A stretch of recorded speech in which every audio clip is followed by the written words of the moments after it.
So, idol, dapat bang i-train ang abs araw-araw o hindi? Ilang oras pahinga, best exercises? Ako nung bata ako, yung totoo overtraining ako, 30 minutes to 1 hour, puro core, abs, lahat na maisip mo na overtrain. Tapos sinasabi ng mga nakakatanda, ng mga bodybuilder trainers, na bugbog hindi na muscle, intestine mo, laman loob mo, overtraining na masama na. Tapos masyadong lalaki yung abs mo, kaya siguro lalaki na abs ko. Ngayon, ang ab workout ko mahaba na 10 minutes. Plank, stimula, and then V-ups, and then rope crunches, tsaka hanging leg raise. Yun lang. Kung ilang reps kaya nyo, walang pahinga, circuit. Ano, tapos na, in and out, pawis na pawis, yun na. And then kinabukasan, ganun ulit.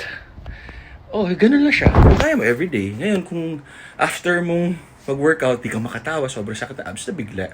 So, parang ano yan, huwag mong bibiglain, di ba? Para pag pumunta tayo sa isang lugar, malamig siya. Sa una, naka-jacket tayo. Pag tumatagal, sweater na lang. So, mag-a-adapt yung katawan natin. Tama kayo, mali ako. I'm not your Dr. Duworks. For you happy, healthy.